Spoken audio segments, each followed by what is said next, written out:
those who just joined us, welcome again to another week of Sanctuary.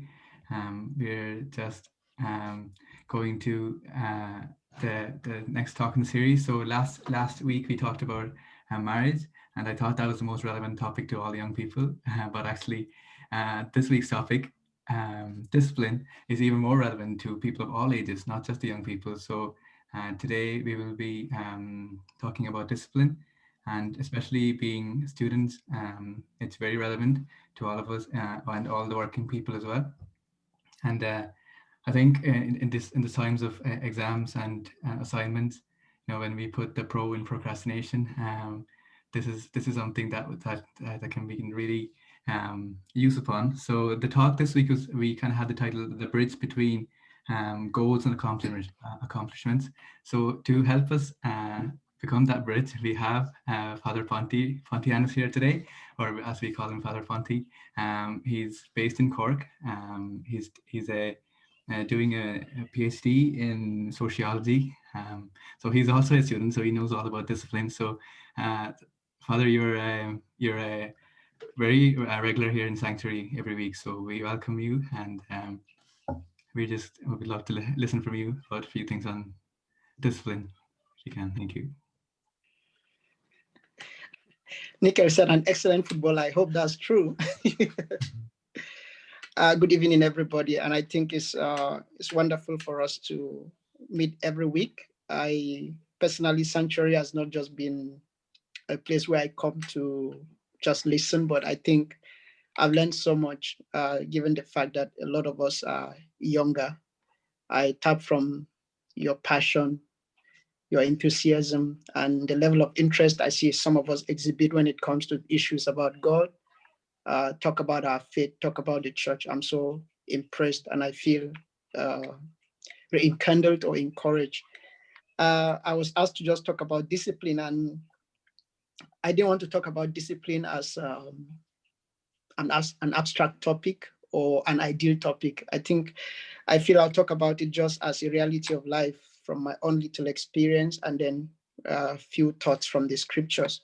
But I think they said, no matter how successful a man is or a woman is, no matter how much you are blessed, if you don't have discipline, it's just a matter of time. Whatever blessings you have will go down the drain. It's just a matter of time. No matter how hardworking you are, if you don't have discipline, your achievements will one day just go down the drain. And I'm sure we have great figures.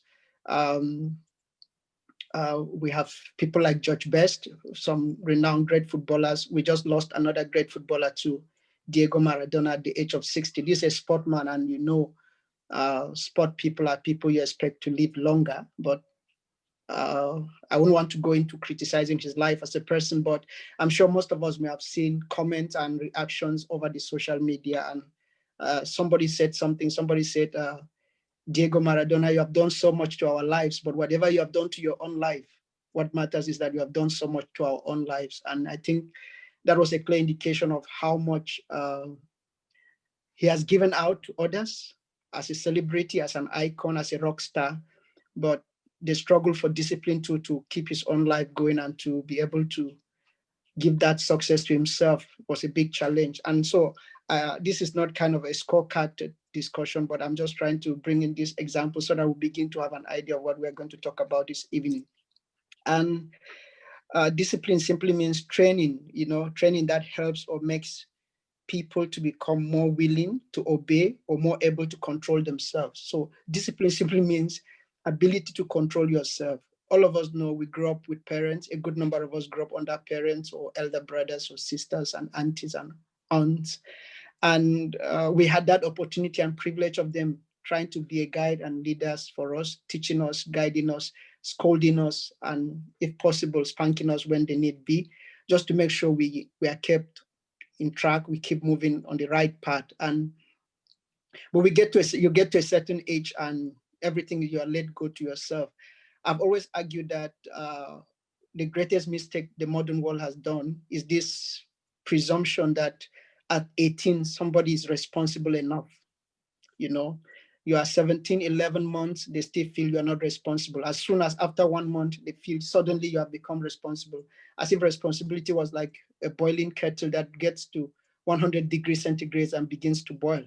But maturity is just something that comes over time. Sometimes it comes from experience, sometimes it comes from humiliation, sometimes it comes from uh, accumulated years of reality. So it's not just something that comes suddenly, or that you sleep and wake up the following day with it. And so nobody should begin to think that at 17, I'm not disciplined. And once I get to 18, I am disciplined enough to have a car to drive around, to go out, to buy a drink for myself, to hang out with friends and come home at my own time and to do. No, no, no. It's not going to work like that. That formula does not work. It is not a realistic formula. It's not a formula that you can find in human existence. It's just a formula in pages of the books, and that formula ceased to exist as you grow older. You just discover that that formula was not the right formula. And when we talk about discipline, you look at the Gospel of Luke chapter 2 from verse 50, we have an encounter of Jesus. You know, as a little child growing up, he had the struggle too. He had to struggle with discipline because he had this passion for the Father's responsibility. He had this passion for the kingdom, that as soon as he was dedicated in the temple and he was getting to a certain age, you know, he just felt it was time to start working. And straight he went to the temple and was confronting the elders and the leaders of the church and the leaders of religion at his own time. And that was a struggle with discipline. You know, his parents have to look for him. And the Bible tells us that when they found him, he went back home and submitted to them. He submitted to them. Therefore, discipline is not just something you acquire. As much as he was God and man, his human instinct kicked in. They kicked in, which is always a struggle for us. You know, we are young. We're so passionate. There's enthusiasm in us. There's so much fire in us. There's so much energy in us, and we feel we can do everything. We feel we can achieve everything. We feel we can attend to anything. And Jesus had that experience too. You know, he was so carried away that his parents had to, and he said, "Why were you looking for me? Didn't you know I should be busy with my father's business?" And I'm sure when the parents brought him back home, they sat him down and said, "Look, yes, you should be busy with your father's business, but you need time. You need time to grow up. You need to be mature. You need to understand the reality around you. You need to experience things. You need to learn from others." And I'm sure that discussion with his parents gave him, calm him down. He never heard anything about him until he was 33, until he's 30. And so when he clocked 30 now, he started his public ministry. But at this time, there was maturity, there was experience, there was exposure. So I think he was able to trade his part, work his part so well that his ministry was successful and effective. And St. Paul, writing to the Corinthian church, 1 Corinthians chapter 9, from verse 27, St. Paul says, "But I have strictly disciplined my body and make it my slave." I have strictly disciplined my body and made it my slave. You know, he said, "But I punish my body and enslave it, so that after proclaiming to others, I myself should not be disqualified." Think about that. "But I punish my body and enslave it, so that after proclaiming to others, I myself should not be disqualified." St. Paul understood that, look, you might have the power of the Spirit, you might be baptized and confirm and things like that. But if you don't have that discipline, if you don't build up discipline in your own life, you know, as I said at the beginning, you might be so gifted in so many things. You might be so gifted in so many, so intelligent. But if you don't have discipline, your intelligence is just a matter of time. You discover that you are heading for the doom. And so we need to begin to think about our life. So how do you acquire discipline? The first thing to acquire discipline is to ask the question, who am I? If you never sit down and ask that question, then you might just be floating and people will take advantage of you. We are 7 billion people in the world. And so it's a world of advantage. It's a survival of the fittest. And that's why you see there are so many people. People are victims of drug addiction. People are victims of sexual immorality. It is just a story of people taking advantage of others. And that only happened because once somebody answers who his or her personality is, he looks for people to align with. He looks for people to become instruments or to become to tools or accessories that he will use or she will use to attain his or her own goals. And so until you define your own person and begin to think of, how do I attain this person I've defined? How do I become this person I want to be? And what are the ingredients or the spices or the recipe I need to become this very person I have identified as my own person, based on my own reality and based on the things available to me. Until you have this definition, it becomes so difficult to really know how to be disciplined. Because if you don't have this definition, then you have no compass, you have no direction, you have no mission, you have no goal in life. And discipline is what drives us. To be disciplined is because you have a goal. You can't be disciplined without a goal. Nobody can tell you that this man is disciplined without, you can't just be disciplined without a mission or a purpose. If you are, it's just like those who are footballers have certain football ethics. Those who are athletes have certain ethics. Those who are weightlifters, those who are into baseball, if somebody who plays basketball don't need the same discipline as a footballer. They have their own extra skills they need to acquire. They need certain skills, certain stamina. So discipline goes in line with your visions and dreams in life. And so if you don't define who you are and the kind of person you want to be, then you can identify your own discipline. I had an experience when I came to Ireland, and for a few weeks we have somebody in the house who comes around to clean the rooms and arrange things in the room for everybody, because most of the priests are kind of elderly here. And I just said to her, I said, you don't need to worry about my own room. And she said, why? I said, I can take care of that. I can do that myself. I said, no, I said, no, I did that at home. It's not something I'm starting here. I've always done that. And so stopping it would be as if I'm taking advantage of the fact that there's somebody doing that for me. But I don't think so. It is because I know the kind of person I want to be. I have an idea of who I want to be, how I want to live my life. And I don't want to kind of begin to build around, okay, I get up in the morning, somebody have to make my bed, or somebody have to boil a cup of tea for me, or things like that. And so all I have to do in terms of cleaning my room, I don't see it as suffering. I see it as a way of life. Because once you define your own nature of discipline, whatever people think you're suffering becomes a way of life. And whatever is a way of life, there is no suffering in it. A farmer does not suffer by going to the farm. A mechanic does not suffer by getting his clothes dirty. A student does not suffer by reading, because you have defined yourself that I'm a student. And so when you see a student complaining about studies, it's because we are still struggling with that definition. When you see a student complaining about exams, it's because we are still struggling with that definition. When you see an engineer complaining about work, is because we are still struggling with that definition. When you see a housewife or a husband complaining about his wife or children, it's because we are still struggling with that definition. When you see a priest complaining about listening to confession or going to mass, it's because we are still struggling with that definition. But once you get that definition right, within the context of your own reality as a human being, and you want to live out that definition, all these things become a way of life. You won't find it won't be a burden anymore. It won't be a pressure on you. It won't be something taking away your peace and your joy. You begin to find fulfillment in doing them. Begin to find fulfillment in doing them because that is who you are. And so once you define yourself, the next thing is to ask yourself, what do I want? What do I want from this life? I think goal in life is something we have to set as early as possible. And once you set that goal, the goal is not as if it's a static goal. You set that goal, but it keep modifying it. You keep modifying it as your experiences move along. Friedrich Nietzsche called it the transvaluation of all values. You keep transvaluing your values. As a little child, if you were given candies or ice cream or donuts or meat pie, you got excited. But you get to a certain age and those things don't get you anymore. You don't get excited about them because you have transvalued your value. You have seen a higher value. And then we begin to see greater things and more serious things in life. And so we must begin to learn to build up this discipline. What is my understanding of life will help you to begin to discipline yourself. And who are your role models? Sometimes we don't have role models. I always feel that Jesus was so lucky.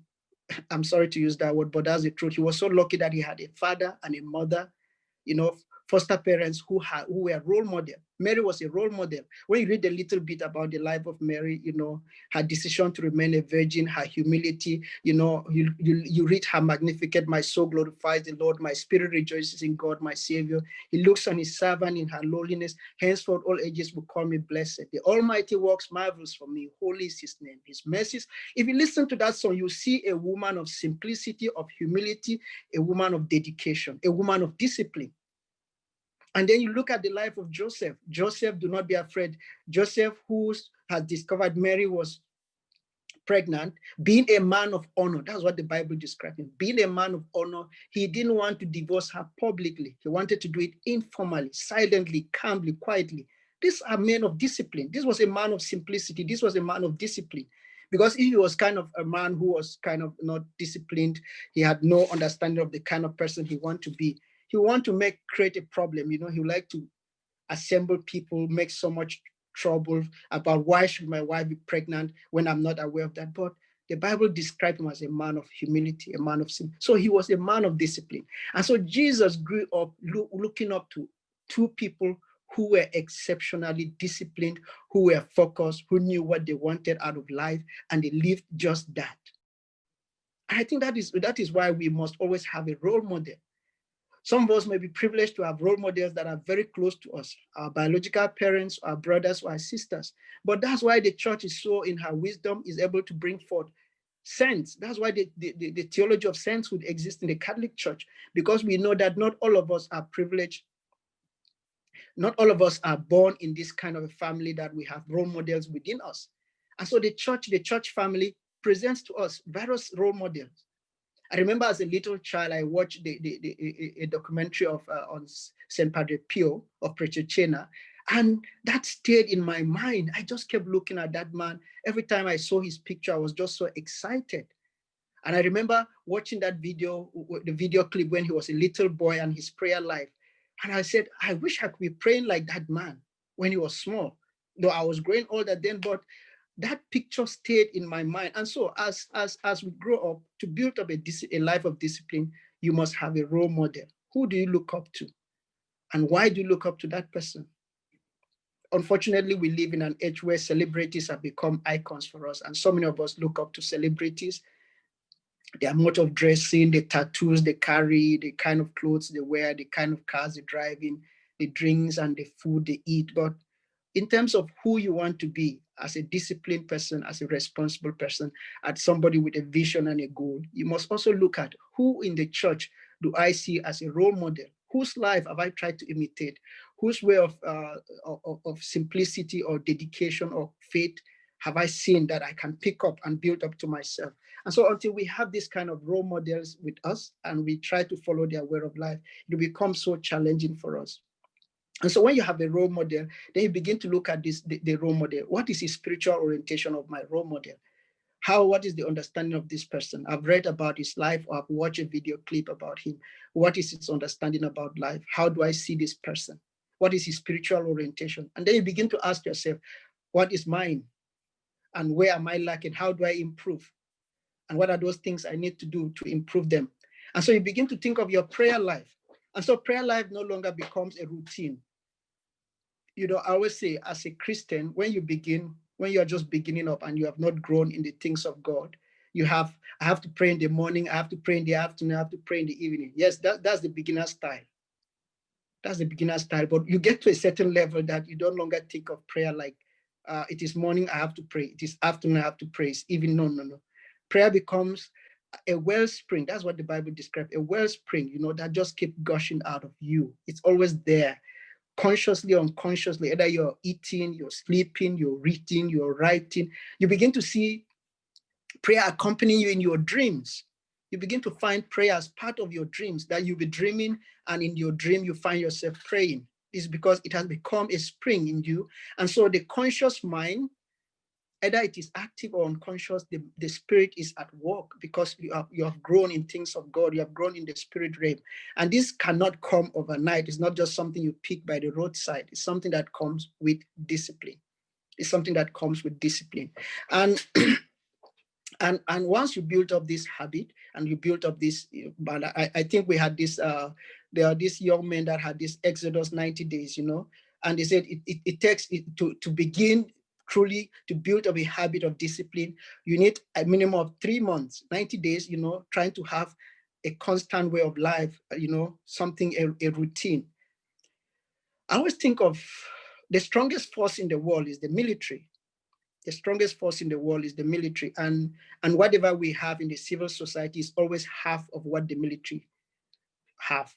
And so if we think that we have mobile phones that are exceptional, I tell you, what the military have at the moment is more than that. Because if the military does not have something higher, they would never allow the government to pass a law for people to have other things until the military knows that what the civilians have is not up to what we have. They won't let the civilians have it. In the Second World War, they were using mobile phones. They were mobile phones used for calls. But we just started using mobile phones in the 90s. So why didn't we have it? But it's because the military has discovered something higher and something greater. That's why they have allowed us to use mobile phones. Now they have allowed us to use drones. We have tiny drones that we fly around. But the same drones we are using have GPRS, and these GPRS are monitored. And so it means they have something higher than the drones we are using. And so if the military, what is so special about the military is the training. And the training is because they pick a man. There's this movie, The Full Metal Jacket. If you watch that movie, you can see how ordinary men are picked up and then transformed into weapons of death. The training, the drill master said that, you are ordinary. At the moment, you are nothing, but I will transform you into weapons of death. And that comes through discipline.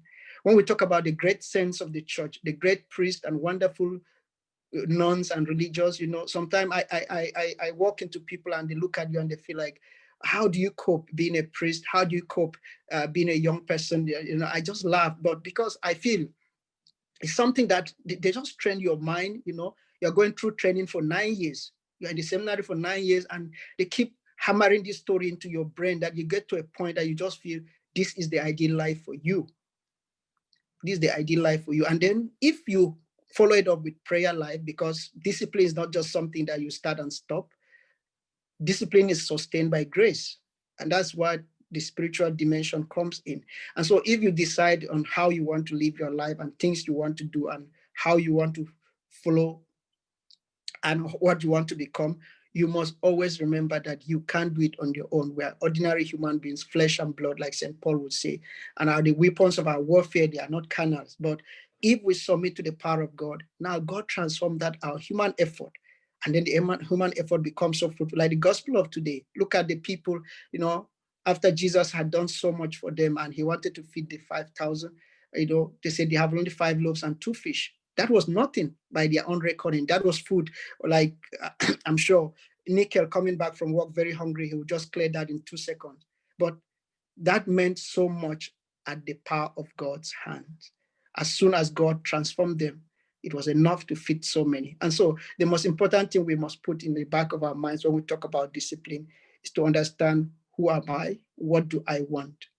Until you understand who you are and define what you want, and be sure that this is really what you want, it will be so hard to be disciplined. The tendency to go out there and then you go out and you walk out with friends, there is so much food.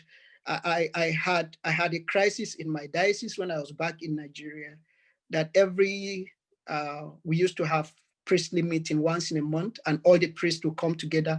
Priests of one deanery will come together to have a celebration, and a lot of food is prepared, a lot of drinks, a lot of all sorts of meat and things like that. And it was exciting. A lot of priests were always looking forward to that moment when we have so much food to eat and joke and laugh about it. And one time I went for that meeting like 3 times, and then I took a decision. I said I was not going to ever eat food in priest meeting. And that was it.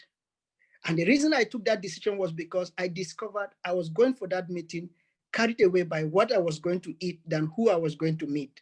So I was so conscious of the food and the drink that whatever they were going to see at the meeting that begins with the mass, we're always waiting when will the mass be over, because as soon as the mass is over, it was just time to eat and recreate and chat away.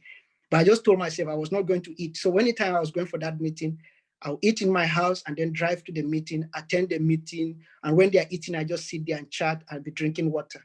Another priest will look at me, won't you eat? I say, I'm fine, I'm okay. And I did that for 5-7 years, and I never ate again in priest meeting. But it wasn't as if I didn't want to eat, but I felt it was taking away my person. It was taking away my understanding of a meeting. I was beginning to see food in place of a meeting, and I didn't like that.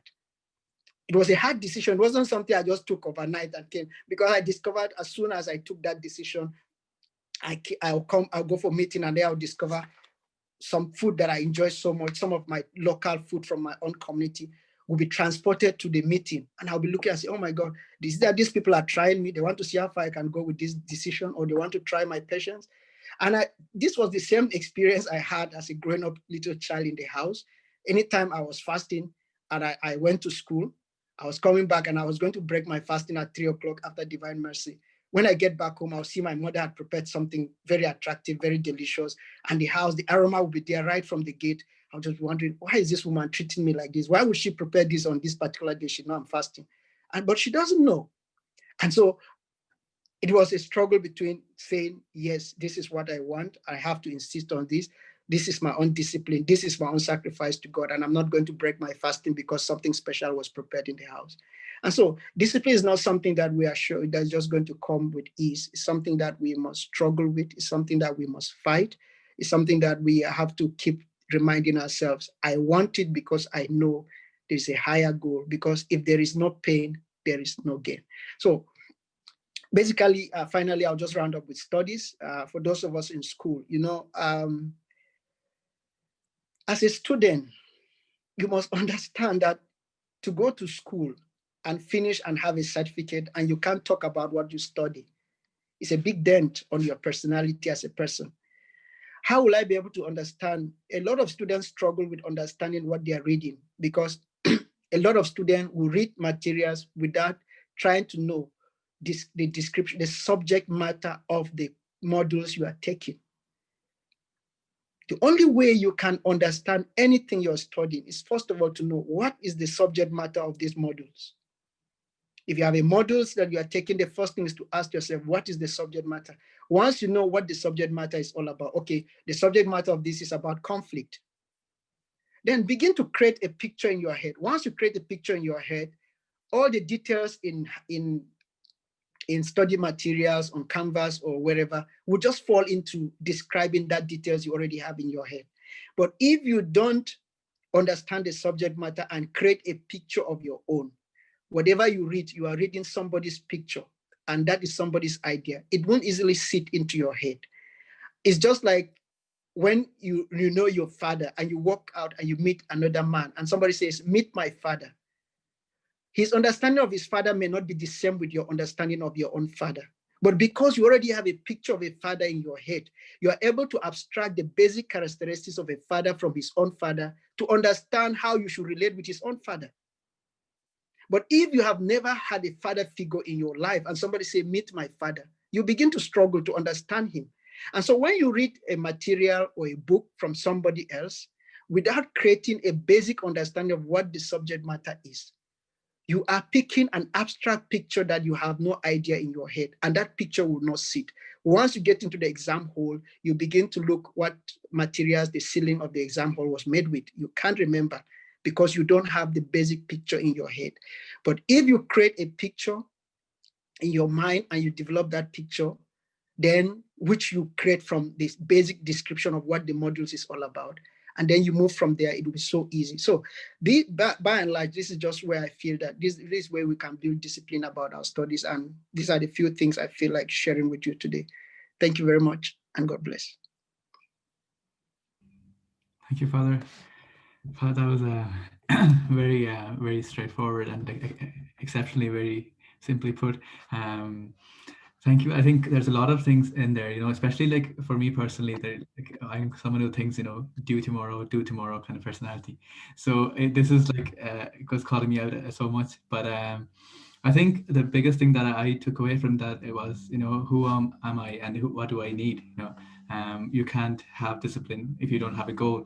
That's something I personally found very inspiring. And I just enjoy listening to you all the time, even when you kind of have your inputs during any other talks during Sanctuary. You always have like such precise and simple words, but like it's so profound and so straight to the point. So thank you so much, Father, from all of us. I, I saw one of the comments who said, "This isn't a lecture; this is a testimony," because it was just, it was very um, heartfelt, and it was just very honest of your life, things that you practice in your life. So thank you again for that. Guys, if you have any questions, we have a few more minutes. So we have at least 5 more minutes. And if anybody wants to stay longer, we can. So if you guys have any questions regarding to discipline or anything else, um, you can ask either me in the chat or Roshan, or you can just ask straight away into the call. So feel free to ask any questions if you have any.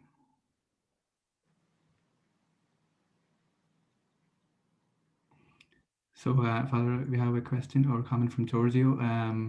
It said, Father, if you don't mind, what are your commitment in your life currently, and do you have any major goals? Well, at the moment, I think back at home, I was working in the university, and I had a good working relationship with students in the university.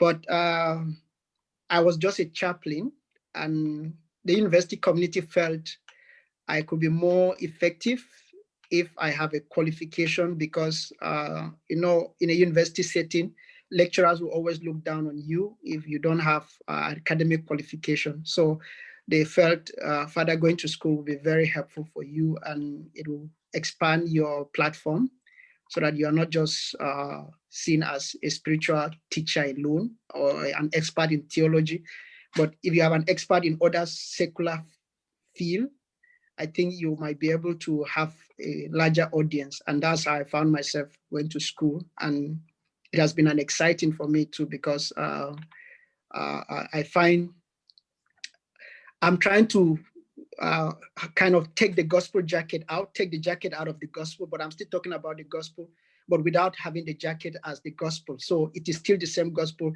I find myself talking about, when I talk about sociology, when I talk about the society, I'm still talking about how does Jesus become a reality in the society.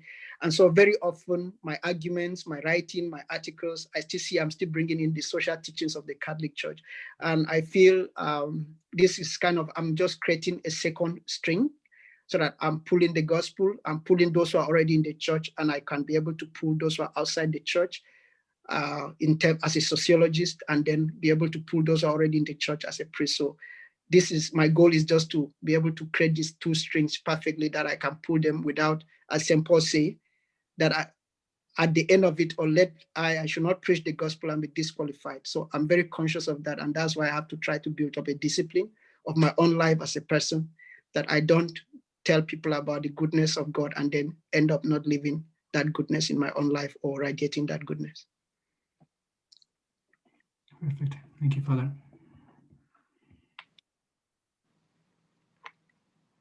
Father, I actually had a question which is a bit, it's not related to like education or anything like that, but in discipline, like in actually your physical life. So something I struggle with is, like exercise, or actually like, doing something that keeps you active. Do you do anything like that? Do you keep yourself physically active, or like, I can answer that question. Please do. There's a large room in the house with the elderly priest that he lives in, and he just runs around the room 20, 30 times, is it? 30 minutes. 30 minutes you run around the room. And I was saying this to somebody last week, and they were like, why doesn't he just run outdoors? And that just made me think, I never thought of that. Why don't you run outdoors? Two reasons.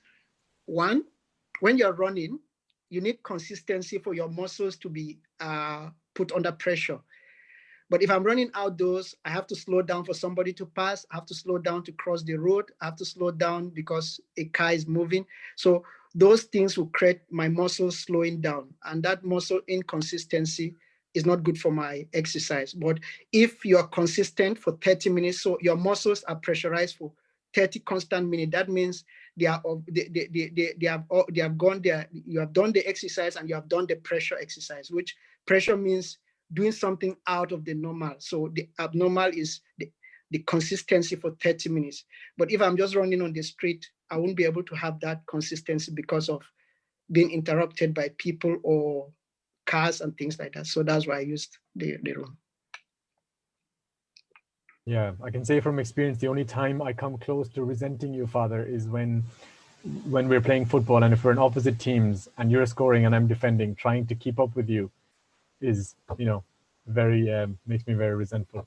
Anyway, I have a question, Father. Sorry, Thomas, was your question answered? Apologies. No, yeah, no, that was it. Because my reason for not going outside is it's cold, but this is a better reason. Yeah. So, Father, I've always found it inspiring your attitude towards your study.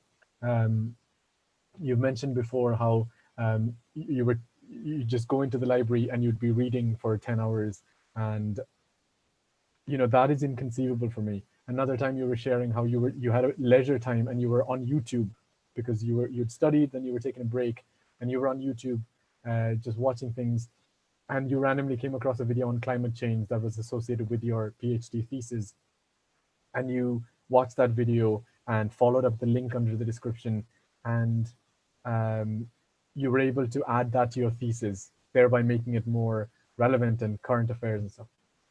Whereas that is, for most of us, that's just not how, I think I speak for everyone when I say that's just not how we approach study. We've got study time where I study, and then playtime, I don't want to hear anything about my college or my coursework or my thesis or anything like that. That's just my study time. Whereas for you, it's all holistic. And I suspect it's probably related to the way you were saying earlier on that, you know what your role is, you're a student, and you do that and you enjoy it. Can you talk a bit more about that, maybe that change in attitude that's required to allow 10 hours of uninterrupted study? I think, okay, like every day I have tiny papers that I just write. Like today, you see, these are my schedules for today. I just get up and I do this every night. I just get a small paper and then I write, okay, tomorrow is Thursday. If I wake up, what do I do first thing? Okay, prayer, this mass, this time, after mass, exercise, after exercise, shower, after shower, this. So I just write the tiny things I want to do. And then I get up and I begin to do and tick them, Then after that, I just say, okay, recreation. How do I recreate? Okay, let me watch something funny. Okay, I watch comedy, Emanuela to laugh, And I think what has really helped me is that I don't go to bed with pressure in my mind. So I must watch something that will make me laugh or take away whatever I'm thinking about before I go to bed. I do that every night. So it's either I watch something funny or I listen to a song I like or something that will just make me laugh. Or I go as far as watching Tom and Jerry, just something that will make me laugh. And you could laugh for 10, 15 minutes and then you sleep off. So by the time you wake up, you are so refreshed that you're sleeping without, mental pressure of what you were struggling with. And so I feel is just a way of struggling. It's not just something that come up, as I said earlier, it's not just something you get overnight. It's something you build up gradually. It's a habit you begin to struggle with. And by the time you run it for 3 months, you're getting to the 4th month, it becomes a way of life for you.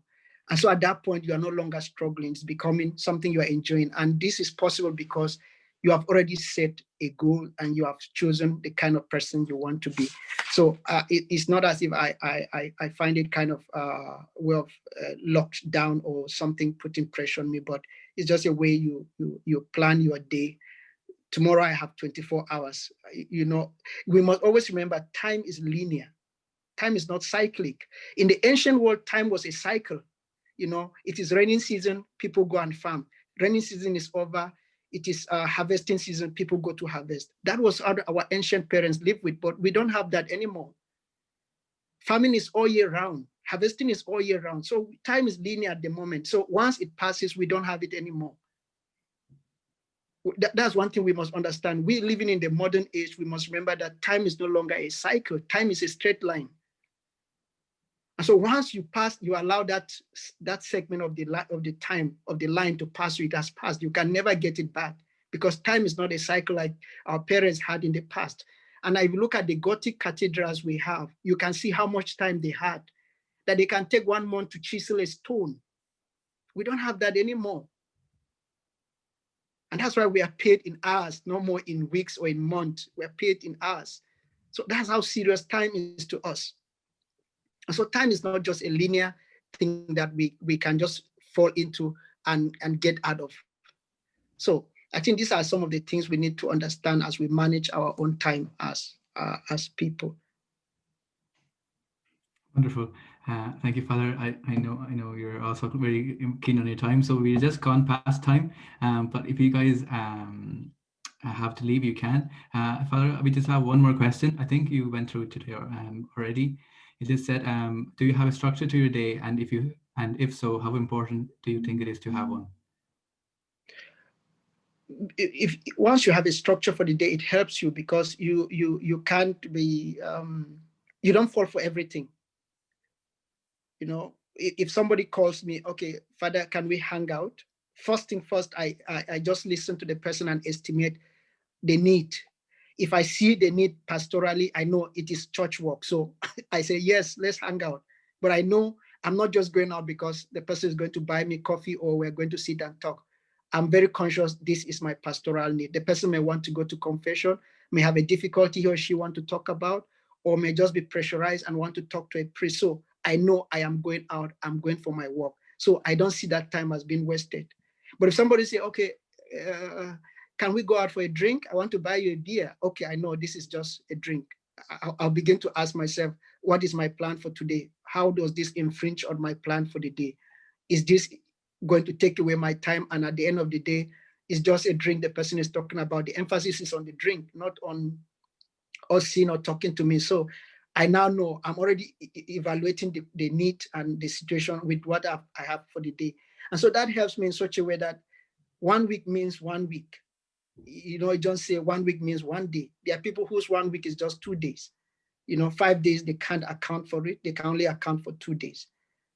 My supervisor was telling me that I don't know how you do your things. I sent you a work that I feel should take you 3 weeks and you send it back in 3 days.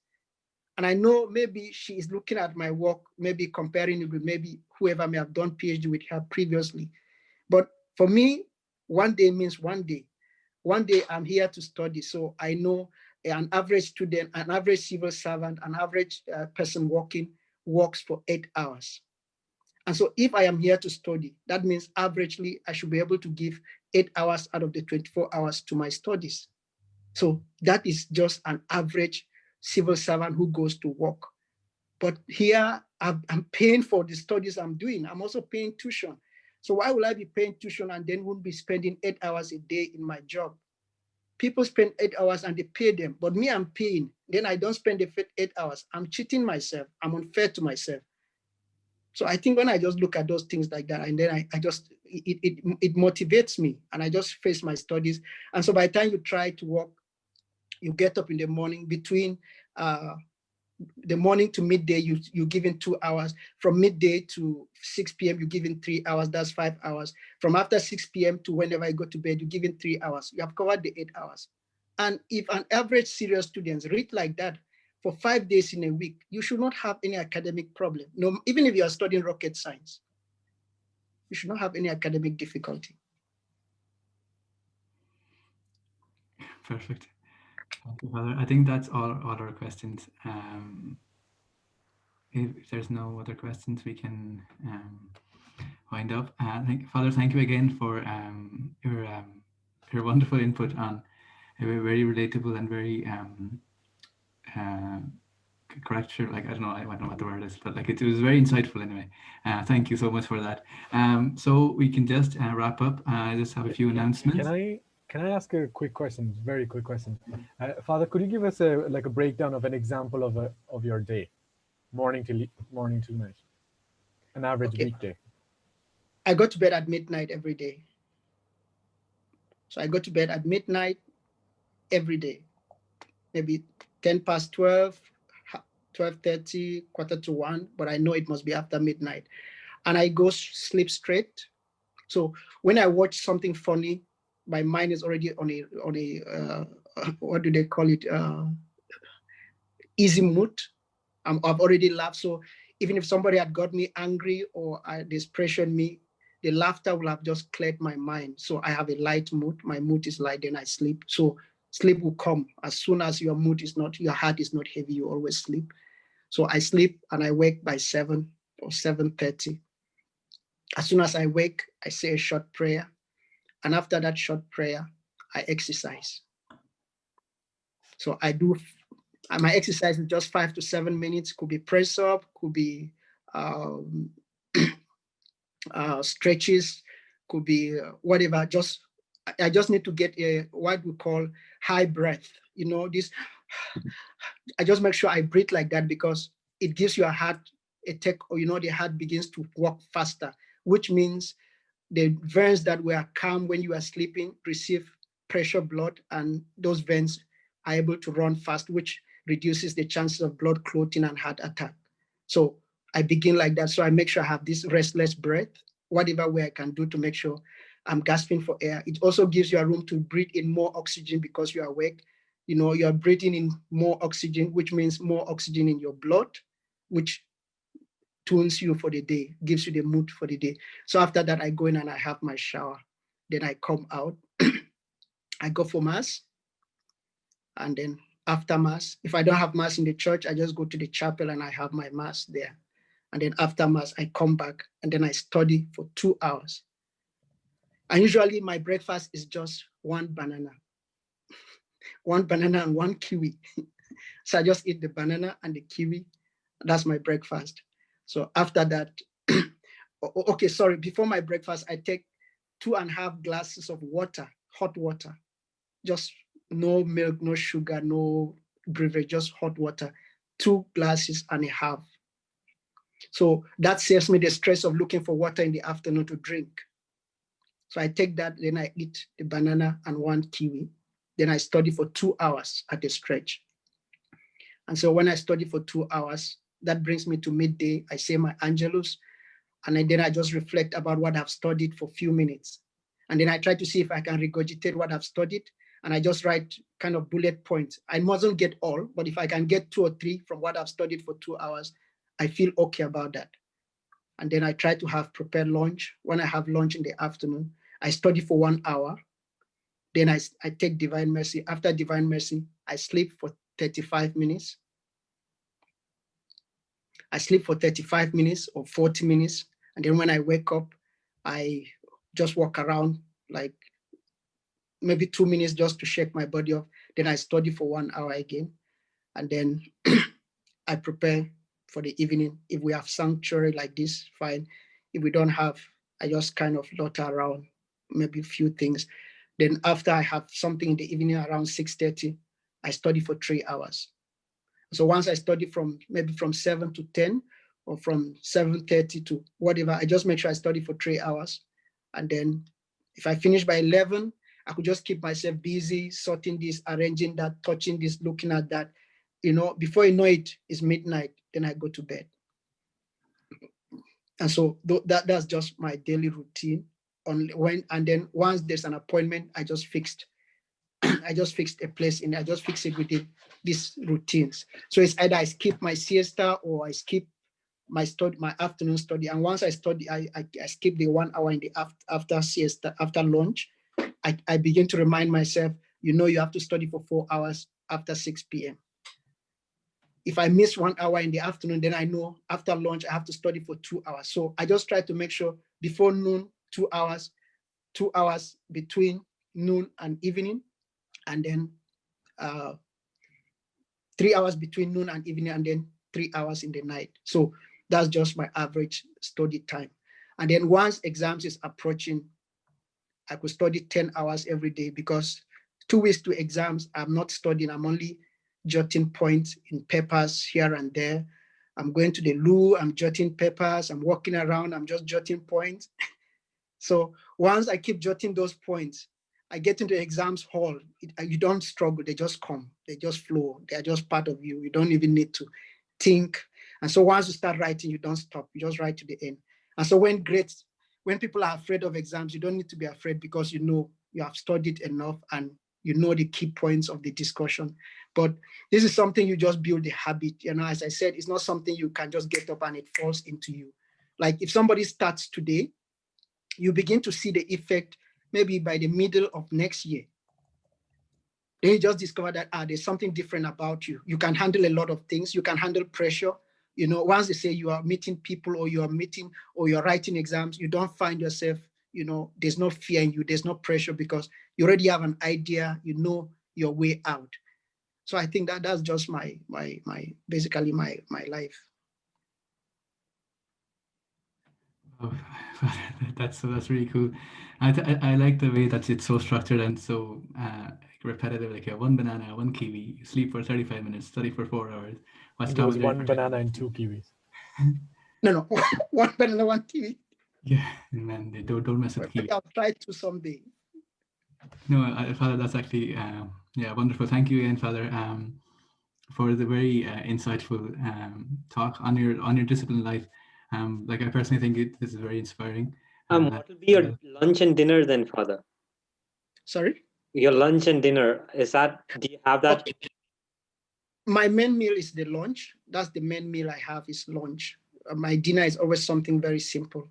I can have just a scone and a cup of tea. I'm okay for dinner. But once it's lunchtime, I try to eat very well. So we have a question. What do you make for lunch and dinner? It depends. It depends. I think I'm a universal charger when it comes to food. I eat everything. But funny enough, I have 2 days called, I have 2 days I call water day and fruit day. So my fruit day is Friday. Every Friday, I don't eat anything cooked. Every Friday, I don't eat anything that is cooked. So whatever I'm going to eat, okay, fine. I still have to fast, but when I break my fast, I don't eat anything cooked. I just eat something that is not cooked. So I must eat something natural.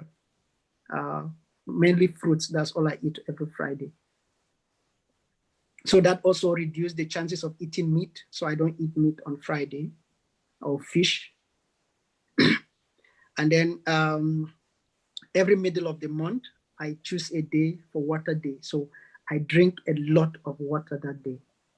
Like I make sure I don't go anywhere because I'll be drinking water again and again and again and again, which indirectly I'm just trying to flush my bladder to avoid the risks of bladder stone and things like that.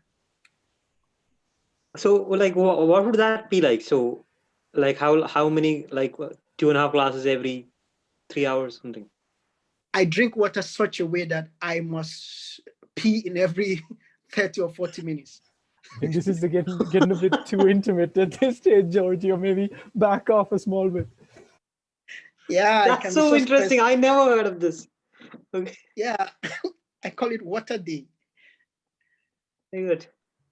Yeah. We say that at the end of a very fun day as well, Father. What a day. Yeah, water day, fruits day. Fruit is every Friday.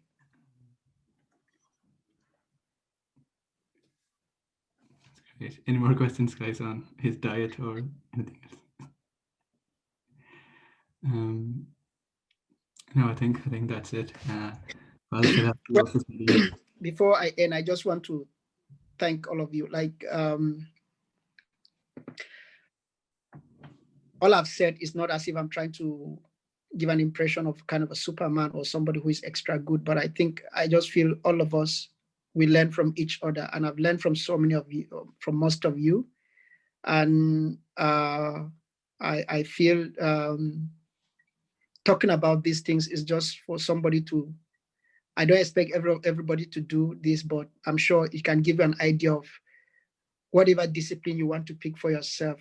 It will help you to know there are people who are also having this discipline. And I tell you, I have a priest friend, may God rest his soul. I used to think when I go to visit David, he died recently. I always feel guilty because he's his worst. You know, David does so many things himself, and he was so disciplined about it that I also learned a lot from him. And I feel it was because he was open to me and he was able to tell me the things he does that I was able to pick up some habits too, which I have built over time. So all I've done today is because I feel we have been talking about discipline, and I feel talking about these things can help a lot of us to begin to think of what we do and what we can't do. I was talking to Angela the other day. I said, before I came to Ireland, I was a chocolate freak, but I was enjoying chocolate in Nigeria because chocolate was expensive. So the cost of buying chocolate always slow how much I can take. But when I came here and I discovered that it was so cheap in Ireland, I just gave up taking chocolate. And the best way I do that is to get one chocolate and keep on my altar. And so anytime I look at it, it reminds me that, look, no more this. So I have this chocolate that's been on my altar since 6 months when I arrived. After I arrived Ireland, I kept this chocolate on my altar and it has been there. As a matter of fact, they said the expiry date is 7th of June, 2019.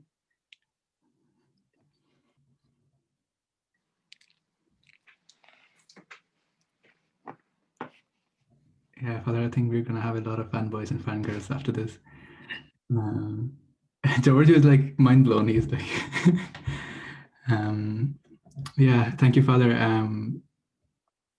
I think that's all the questions that we have. Thank you for your very encouraging talk. Actually, I think one thing that you said that was very important is that discipline is sustained with grace, and I think that's something that you prove. You know, even the example of the chocolate at your altar. I think that's something. It's a personal decision, you know, based on your goals, but it's also sustained by grace. So keep us all in prayers, Father. You know, to have all of us to have that grace as well, to take up the goals that we have, to make the decisions that we make, to sustain in that.